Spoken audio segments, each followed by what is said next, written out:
Naresh bro editor thank you so much. ఏమంటారు చెక్కుతూ ఉంటాడు మనోడు, సూపర్. నీ చెక్కుడు బాగా ఉపయోగపడుతుంది. అట్లనే సురేష్ అన్న, ఈ మనిషి నాకు ఒకటి అనిపిస్తుంది. ఈ మనిషికి ఏమంటే తమిళనాడుకి ఒక రెహమాన్ ఉన్నాడు, తెలుగుకి సురేష్ బొబ్బిలి రెహమాన్, సురేష్ రెహమాన్.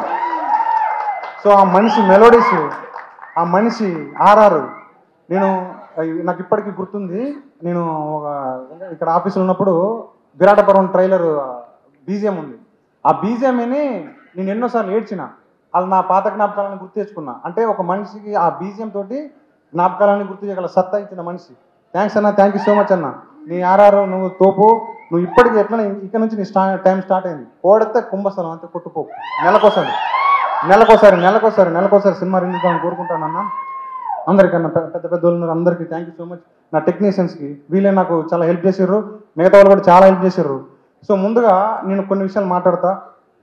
నేను బేసిక్గా ఈ సినిమాని తక్కువ చేసిన వారికి ఒకటే చెప్తా. నేను ఊరు కథలే రాస్తా.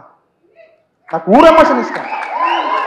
ఎందుకంటే నేను చూసిన మట్టి మనుషులు, పొలాలలో నాటేసే మనుషులు, నాగలు పట్టుకొని దారిలో నడిచే మనుషులు, అమాయకత్వంగా ఉండే ఆటో డ్రైవర్లు, అమాయకత్వంగా పనిచేసే అమ్మాయిలు, కాలేజీ నుంచి వచ్చే అమ్మాయిలు, వాళ్ళ మధ్య ప్రేమ, పుట్టే మొరట ప్రేమ నాకు ఇవే తెలుసు. నేను హెలికాప్టర్ నుంచి వచ్చే హీరోను, మెట్రో ట్రైన్ నుంచి దిగొచ్చిన రాయలేను. ఎందుకంటే నాకు అది కాదు, నా ఒరిజినాలిటీ అది కాదు. నేను ఇదే రాస్తా, ఇదే తీస్తా. ఎందుకంటే నాకు ఇదే వచ్చు. నేను మీకోసం ఏదో కొత్త సినిమాలకి, కొత్త కథలు, కొత్త రాజులు రాయడానికి రాలేదు. ఒక కొత్త కథ చెప్పడానికి వచ్చిన. ఆ కొత్త కథను కూడా ఇదేంది విలేజ్ మట్టి గోడలు అంటే నేను తేలేనన్నాయి. నాదేదో చిన్న బతుకు, ఆ బతుకుల ఊర్లోకి వెళ్ళి వచ్చి ఒక కథ రాసుకున్నాను. సో మిమ్మల్ని హర్ట్ చేస్తే క్షమించండి అన్న, కానీ దయచేసి నెగిటివ్ ప్రచారం చేయకండి అన్న. ఒక 15 ఏళ్ళు నరకం చూపించిన ఒక కథని, ఒక మనుషుల్ని, అంటే అట్లా చేసిన ఒక మనుషుల్ని నేనేదో బయటకు తీసుకొచ్చి వాళ్ళ కథ చెప్దాం అనుకుంటే, అంటే ఓకే అన్న నీకు నచ్చలేదు, ఓకే చలో లైట్ తీసుకో, కానీ ప్రచారం చేయకండి అన్న. చిన్న సినిమా కానీ ఏదో ఒక పెద్ద ఎమోషన్ చెప్దాం అనుకున్నాను. సారీ అన్న, మీరు అంటే మిమ్మల్ని హర్ట్ చేస్తే ఈ సినిమా మిమ్మల్ని హర్ట్ చేసి క్షమించండి, కానీ దయచేసి నెగిటివ్ టాక్ దేకండి అన్న.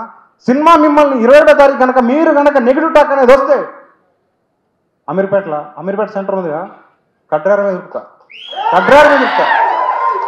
సో ఇంత కాన్ఫిడెంట్గా చెప్తున్నా అర్థం చేసుకోండి దయచేసి.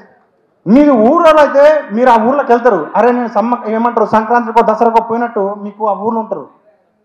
అది గుర్తుపెట్టుకో. ఊర్లో పోయి అరే ఇది నా మావోడు, అరే ఇది నా పిల్ల, ఇది మా వాళ్ళు రా, వీళ్ళు మా ఫ్రెండ్స్ అనే అంత మీకు తీసుకెళ్తుంది ఆ ఊరు. అంత ఎమోషన్ ఉంటుంది ఆ ఊరు.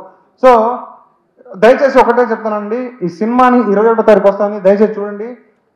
Thank you so much. అంతా మీ ఆకలి అయితేనా కానీ ఇప్పటిదాకా మంచిది దాక్కుంటున్నందుకు thank you so much. So next నా లెక్కనే అనిపించిన ఒక మంచి మనిషి, మట్టి వాసన తెలిసిన మనిషి మాకు.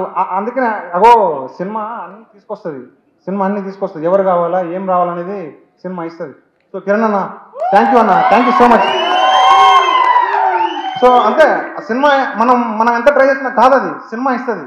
సినిమా నీకు ఏం కావాలో ఇస్తుంది, నీకు ఎంత కష్టపడో దాన్ని తిరిగిస్తుంది. సో కిరణ్ అన్న లవ్ యూ అన్న, లవ్ యూ సో మచ్. ఎందుకంటే ఆ మనిషి ఎంత ఒదిగినా కానీ, అంటే మొన్న బండ్ల గణేష్ అన్న చెప్పింది నిజం. లవ్ యూ అన్న, నీ డ్రెస్ సెన్స్ కానీ నీ ఉండే తీరు కానీ super.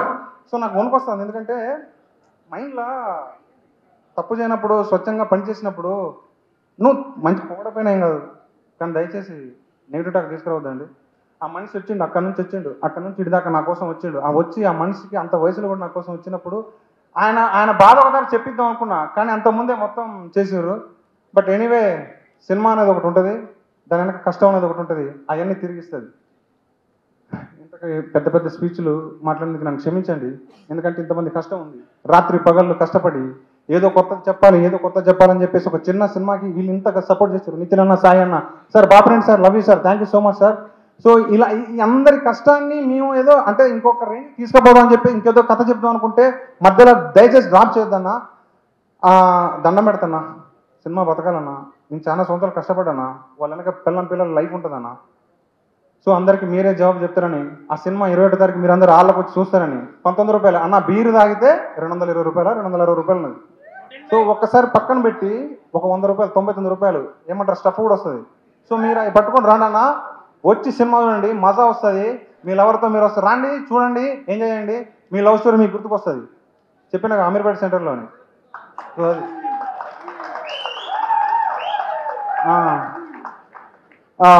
Anitha madam thank you. Sorry madam, madam అంటే చిన్న కారణం వల్ల నేను డబ్బింగ్ వేరేతో చెప్పడం ఉంది, కానీ క్షమించారు పెద్ద మనసుతోటి. I'm sorry madam, sorry. మిఠపల్ అన్న థ్యాంక్ యూ అన్న, thank you so much. Rahul బాయ్, రాహుల్ సిప్లిగంజ్ బాయ్ super. Chaitu sir thank you so much, మీరు చేసిన ఎఫర్ట్ నేను మర్చిపోలేను. Teju thank you Teju. సాయి అన్న థ్యాంక్ యూ అన్న. మన అఖిల్ బాయ్ థ్యాంక్ యూ అన్న, రుణం తీసుకోలేను అన్న. Vamshi sir love you. Suresh అన్న మళ్ళీ వేనన్నా, నువ్వు ఒక పెరియార్, నువ్వు ఒక అంబేద్కర్, నువ్వు ఒక మార్క్స్. సో నీ అంటే ఒక మర్రి చెట్టు కింద ఒక చిన్న మొక్క మొలవదు, దానికి అంత అది రాదు, కానీ వచ్చిందంటే ఆ మర్రి చెట్టు అంత మంచిదై ఉంటుంది. ఆ మర్రి చెట్టుకి ఎంత ఆత్మవిశ్వాసం ఉంటుంది. ఆ మర్రి చెట్టు ఎప్పటికీ బాగుండాలి. ఆ మర్రి చెట్టు ఎప్పుడు ఇంకా ఇంకా చెట్లను ఎదిగేయాలని కోరుకుంటా ఉన్నాను. సో అట్లనే మనోజన్న, నువ్వు వచ్చినావు, కాలు పెట్టినావు, లవ్ యూ. అట్నే అడవి శశి అన్న థ్యాంక్ యూ సో మచ్ అన్న. ఎవరైనా ఇబ్బంది పడితే నన్ను క్షమించండి, సినిమా కోసమే అన్న. సినిమా బాగుపడితే ఇండస్ట్రీ బాగుపడుతుంది, మంచి మంచి సినిమాలు వస్తాయి. అదేనా సినిమా కోసమే నా బాధ, అంతే. థ్యాంక్ యూ అందరికీ. నాకు మా అమ్మ నాన్నకి థ్యాంక్ యూ సో మచ్. నాకు ఆకలేసినప్పుడు అన్నం పెట్టిన మా తమ్ముడు శ్రీశ్రీకి థ్యాంక్ యూ సో మచ్. మా తమ్ముళ్ళు ఇద్దరు నా డెమోకి చాలా హెల్ప్ చేశారు, Sandeep Sagar thank you so much. Ramesh అన్న, నేను ఇండస్ట్రీకి రావడానికి కారణమైన నువ్వైనా థ్యాంక్ యూ అన్న. నీ జన్మ రుణం మర్చిపోలేను, జన్మలో మర్చిపోలేను. దేవన్న, నేను ఆకలి బాధలు ఉన్నప్పుడు నాకు రూమ్ రెంట్ కట్టినందుకు థ్యాంక్ యూ సో మచ్ అన్న. ఇంకెవరినన్నా నాతోటి నా జర్నీలో అందరూ ఎవరైతే నాతోటి ఉన్నారో వాళ్ళందరికీ థ్యాంక్ యూ సో మచ్ చెప్తూ, ఏమైనా తప్పుగా మాట్లాడితే ఓ నా భార్య ప్రతిష ఏం చెప్పలేను, లవ్ యూ అంతే.